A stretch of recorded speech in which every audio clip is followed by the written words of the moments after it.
Hello, this is Mr. Win, and today's video is about solving absolute value equations.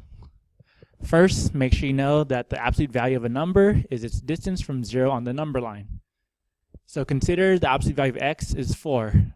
So what I'm saying is I'm at a spot on the number line where I'm 4 spots away from 0.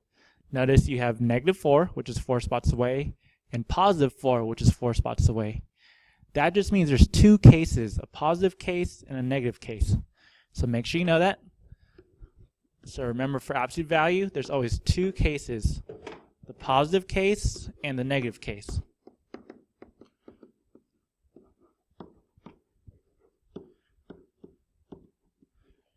All right, you then solve each case separately, and then make sure you check your answer, and I'll show you that later. It also says for any real number a, absolute value a is positive, for a positive, and negative a for a negative. Again, that just means there's two cases. So our first example is absolute value of x plus 10 equals 13. I see the absolute value signs. That means two cases. I'm going to call it case 1 and case 2. Case 1 will be my positive case. Case 2 will be my negative case. So to turn it the positive case, you just turn the absolute value to parentheses, because many people don't know how to work with absolute value. The negative case is the same thing, but in front of that parentheses is now a negative sign. If there's a number in front of the parentheses, that's fine. You just leave it there, or you turn it negative if it's the negative case. And you solve each one just regular algebra. The first one, parentheses don't matter, so I just get x by itself, subtract 10, x equals 3. There's my first answer. The second one, there's a -1 out there. Make sure you distribute this. Negative x minus 10 equals 13. Regular algebra, add 10 to both sides. Negative x equals 23. And then you divide. So x equals -23. There are my two answers, but I must check them. So I plug them into the original. If I put a 3 here, 3 plus 10 is 13. The absolute value 13 is just a positive number, 13. 13 equals 13. That's good. This answer works. Over here, if I plug that into x, I put -23 up here, plus 10. -23 plus 10 is -13. But it's an absolute value sign. That takes away the negative. There is one. So that really is 13 equals 13, which again is good. This problem has two answers. There's always going to be two numbers. We need to check them. Either both of them work, one of them works, or neither of them works. So let's try another one. Same idea. I see absolute value, two cases. I'll just say C1, case 1, and case 2. So the first case is positive, so I just turn the absolute value sign to parentheses. Second case is negative. I put a negative in front of that parentheses, or now in front of the -2. And it's just basic algebra, so just work through it, distribute.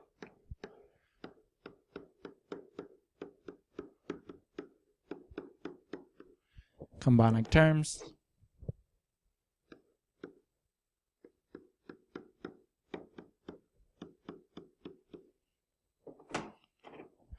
Letter to one side.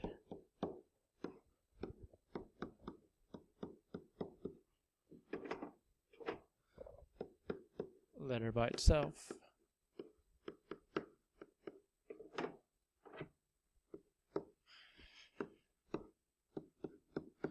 Alright, there's my first solution. I'll check after I solve the other side. You can check now if you want. So work it out, distribute again.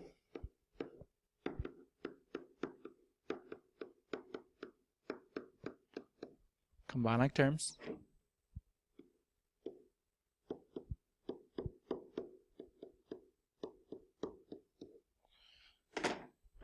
Move x to one side.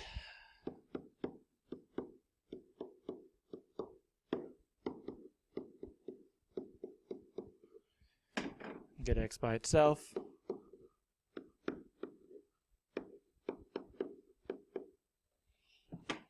And divide.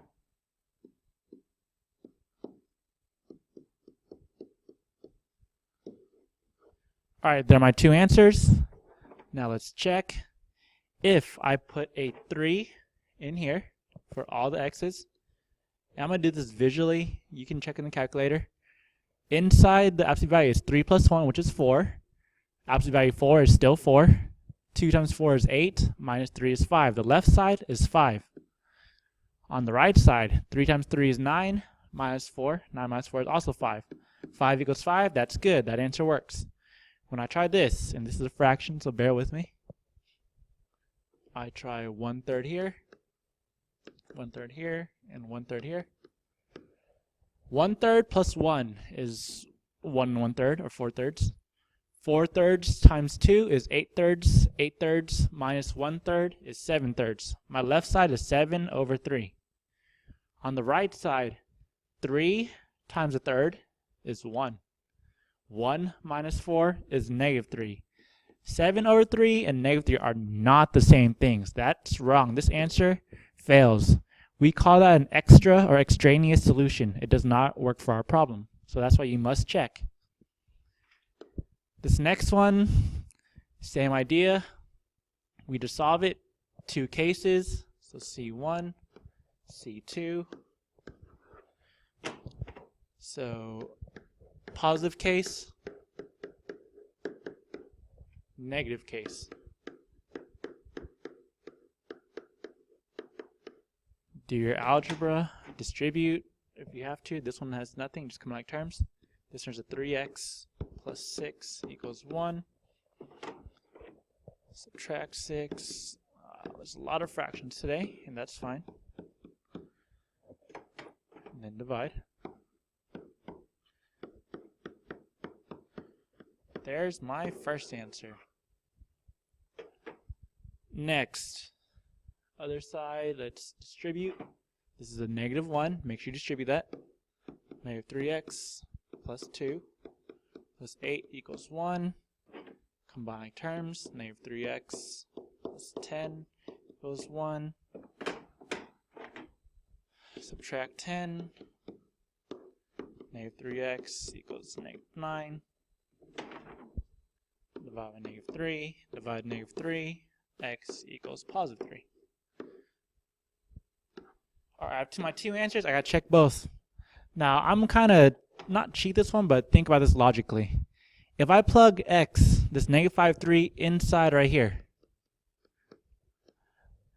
no matter what that is, I mean 3 times -5/3 is -5, minus 2 is -7.